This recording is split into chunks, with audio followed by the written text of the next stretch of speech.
प्रिय छात्र छात्राओं, मैं उत्तराखंड बोर्ड परीक्षा की आज आपको जो प्रश्न बताना चाहता हूँ, वो जो प्रश्न है वो इस प्रकार की कोशिका मध्यस्थ प्रतिरक्षा क्या होती है और इसका उत्तर आपने किस प्रकार से लिखना है। अधिकतर ये 2 या 3 नंबर का आता है, तो इसका उत्तर जो आपने लिखना है वो इस प्रकार से लिखना है। टी सेल का जो निर्माण होता है थाइमस ग्रंथि में होती है। जब शरीर का कोई रोगजनक, जैसे उदाहरण के लिए वायरस, जीवाणु, इनको हम एंटीजन हमारे शरीर में प्रवेश करता है तो हमारे शरीर की जो टी लासिकाणु सक्रिय होकर विभाजित होने लगते हैं और 3 प्रकार के टी कोशिकाओं का निर्माण करता है। ये जो टी लासिका अणु है, सबसे पहले मारक टी लासिका अणु, नंबर 2 बनाती है सहायक टी लासिका अणु और नंबर 3 निरोधक टी लासिका अणु।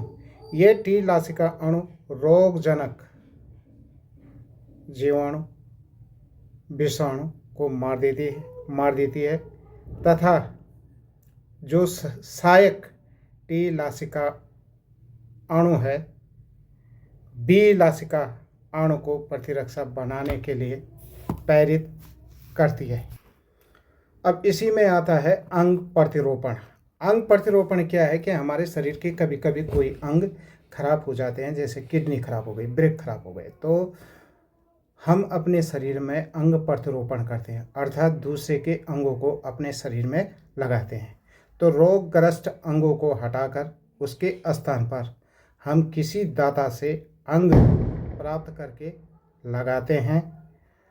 और हमारे शरीर की एक बहुत बड़ी विशेषता होती है स्वयं एवं पर, अर्थात अपने और पराये में भेद करने की इसमें अद्भुत क्षमता होती है। और हमारे शरीर में जिस अंग को हम प्रतिरोपित करते हैं, अस्वीकार करने का भी खतरा बना रहता है। इसलिए शरीर का जो हमारा प्रतिरक्षा तंत्र है, CMI, जिसको हम कहते हैं कोशिका मध्यस्थ प्रतिरक्षा अनुक्रिया, उत्तरदायी है। अतः कुछ पदार्थों द्वारा प्रतिरोधक क्षमता को अवरोधन कर प्रतिस्थापन को सफल बनाया जा सकता है।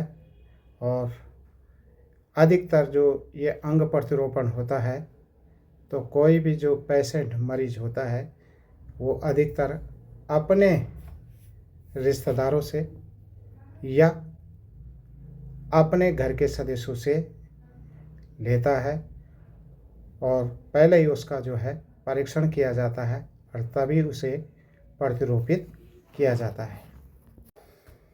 प्रश्न संख्या 2 है कि रोगजनक व परजीवी में अंतर बताओ। अब हम पहले रोगजनक लिखेंगे, जिसके नाम से स्पष्ट है वे जीव जो रोग उत्पन्न करते हैं रोगजनक कहलाते हैं। उदाहरण जीवाणु, विषाणु, माइकोप्लाज्मा आदि। अब परजीवी वे जीव जो अपने होस्ट से अपना भोजन प्राप्त करते हैं, जैसे हमारे शरीर में एस्केरिस और जूं पाए जाते हैं, ये परजीवी।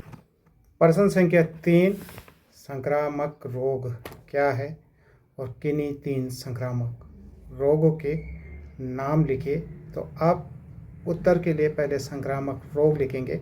वे रोग जो जीवाणु, विषाणु, प्रोटोजोआ आदि जीवों के कारण होते हैं। ये रोग वाहक द्वारा एवं मनुष्य द्वारा दूसरे मनुष्य में पहुंच जाते हैं।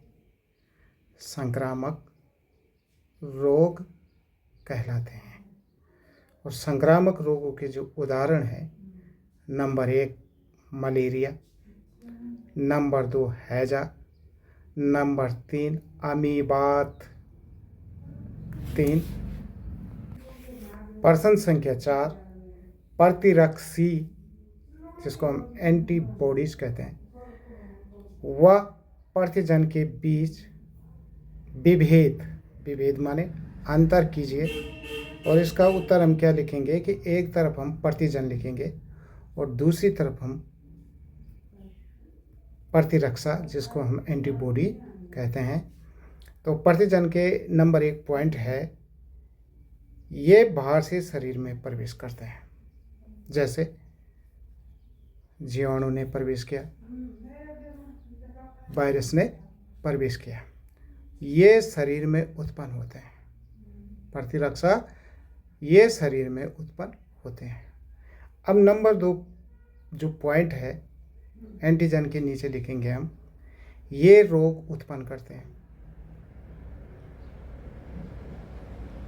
और ये रोगों से रक्षा करते हैं। प्रतिरक्षा में लिखेंगे हम, ये रोगों से रक्षा करते हैं। फिर प्रतिजन में 3 पॉइंट लिखेंगे, ये प्रतिरक्षियों एंटीबॉडीज के निर्माण को प्रेरित करते हैं। ये प्रतिजनों माने जैसे जीवाणु विषाणु को खत्म करते हैं। प्रश्न संख्या 5 बोर्ड की परीक्षा में आता है, एड्स के विषाणु का नाम लिखिए। तो उत्तर है, एड्स का विषाणु का नाम HIV human immuno deficiency virus